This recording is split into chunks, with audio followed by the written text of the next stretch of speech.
पगली के भइल बानी पागल के दासा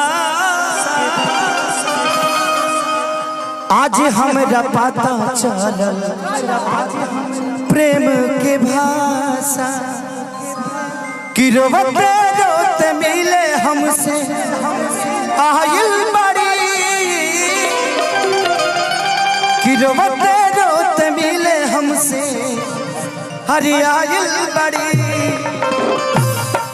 हमर जान आज हरदी से लटाइल बड़ी। चलिए इस गाने को भी सुना दूंगा। मानिए हमारे अन्नपूर्णा फिल्म के माध्यम से ये गाना और हमारे देखिए इधर आइए आप लोगों को कुछ पर्ची करा देता हूँ। इधर आइए।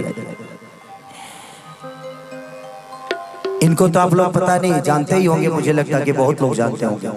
मेरे जीवन में सबसे बड़ा गाना इन्हीं का लिखा हुआ है कि हो खत बियाह तू तो फूल गइलू काहे खेसरिया के भूल गइलू कि पवन के गोदी में झूल गइलू।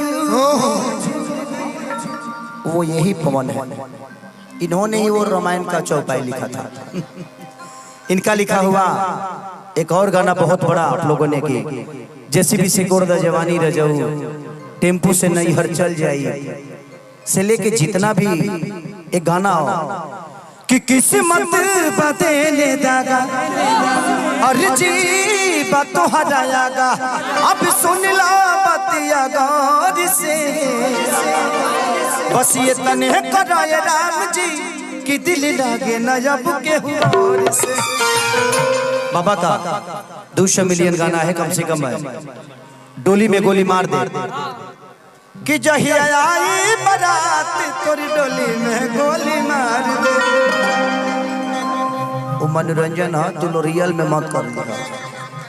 वो एक गाना है, वो हम इतना पागला सीखना है कि डोली में गोली मार दे, हमरा खुदे फंसे के डर रहेला। हम गा सकीले, वो एक मनोरंजन के हिसाब से आप लोग लीजिएगा, उसको अन्यथा अपने दिल पे मत लीजिएगा और ऐसा घटना मत करिएगा आपके जीवन में भी कोई आएगा। तो बाबा प्रणाम। बाबा ने बहुत अच्छे अच्छे गाने लिखे, अब आप भी आ जाइए।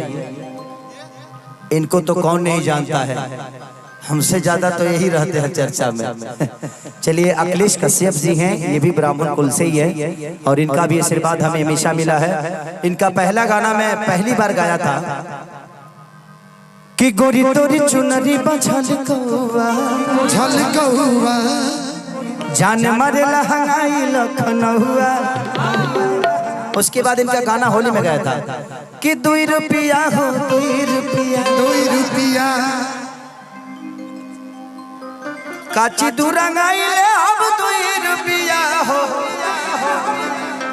काची दुरंग खाती 2 रुपया। इसलिए इनका उसके बाद इनका गाना लगातार सारे गाने चलते रहे। अभी इनका गाना कि तोरा अखिया के कजरा ये जा झगड़ा करा देले बा। अभी इन्होंने डोली अभी जो हरदी लगे जान के बाबा की कंपनी से है, तो आप लोग इनको भी प्यार और आशीर्वाद ऐसे ही देते रहिए। चलिए बाबा चलिए परिचय हो गया, ही करो परिचय। आवता हर परिचय रुको नहीं कर बाद तोहरे के दे भैया। अच्छा अंगद भैया, अरे और कैसे हैं? Thank you so much. तू जनी नचबो तो ना हमरा कब लागत जे कब हम नीचे चल जाब तू हमरा ऊपर आ जाए, तो तू जनी रहबो ना तो अच्छा लगे। हां पकड़ ले बेड़ा पकड़ा तरु ठीक बा, पकड़ ली। हम चाहते नहीं कि हम गिरी तो तू पकड़ लो। देखा बाबू देखा, एगो लड़का एगो पत्नी अपना दीवर से तंग होके अपना पति के फोन कर दिया और का कह दिया कि जब से गइल बड़ा बहरा देवरा पागल बा हे राजा तहरा से ज्यादा हमारे पीछे लागल बा कि रोजया बतानी कि अरे घरवा से सोच के कि दारू असर कैला से ये करा के बरहज के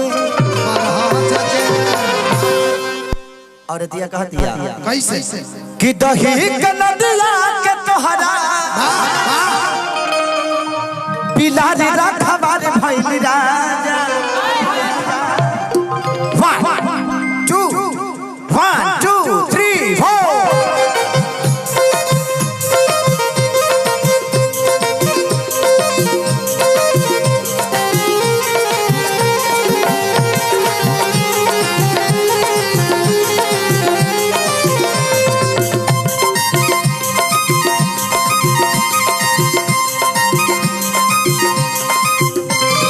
दही के नदिया के तोहरा बिलारी रखवार भइल राजा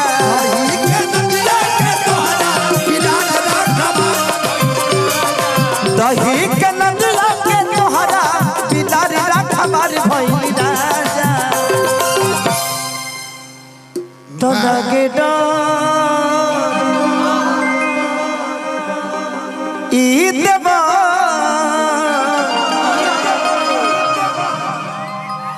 ब्यास ठीक से नीचे नंगा तार है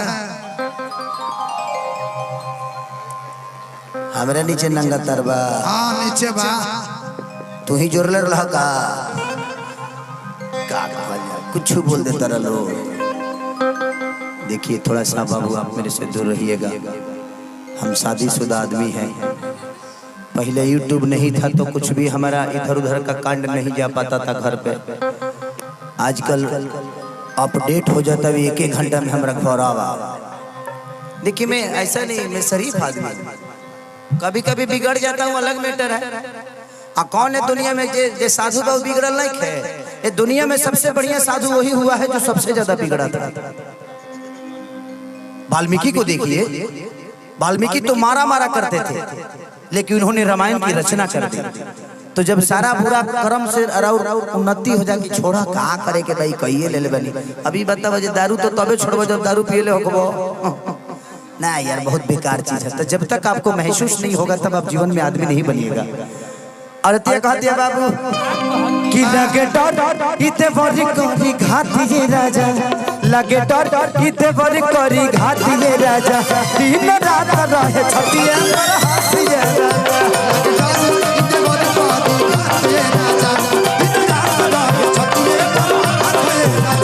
लगे डर इते बड़ी करी घाती ये राजा, दिन रात रहे छतिया पर हाथी ये राजा।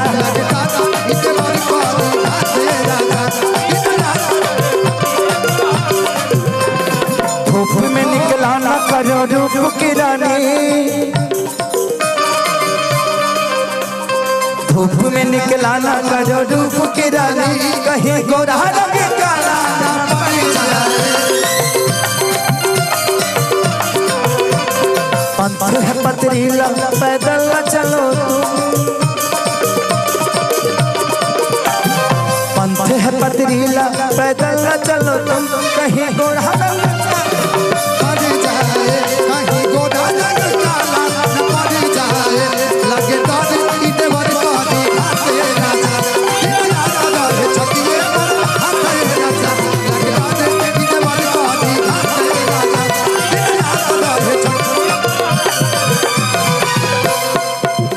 शिवान के हमारी खान साहब की तरफ से पुरस्कार, शेर खान भाई की तरफ से पुरस्कार, आशीर्वाद को स्वीकार। और ये कहती है कि तनो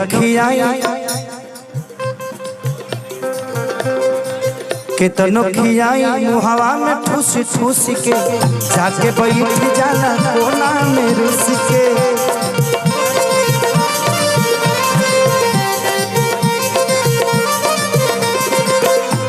मनाई खियाई ठूस ठूस के, जाके बैठ जाला कोना में रुस के।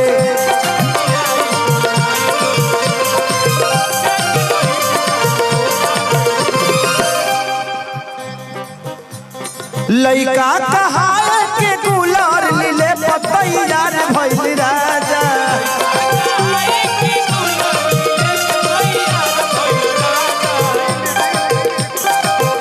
चलिए हमें के हमारे भाई ग्रीन डीजी कूलर एगो बहुत बढ़िया हम अपन घर बनाओ तो नहीं तो सब इकरे कूलर लगौले बने ग्रीन डीजी। और आज यूपी बिहार के हम और झारखंड से लेके जहाँ भी ग्रीन डीजी है उसका ब्रांड एम्बेसडर भी हूँ। इसीलिए मैंने अपने घर में सारी चीजें और बड़ा हमारा बाबूजी के बहुत पसंद है वो कूलर। एक एक कूलर आज 6 महीना से कहियो और मैं रिपेयरिंगों करे के ना पड़े। थैंक यू भाई, ऐसे ही आप लोग कूलर दुनिया को दीजिए ताकि विश्वास में हर आदमी आपको ले। अरे लइका कहां के कूलर नीले पतई यार भाई राजा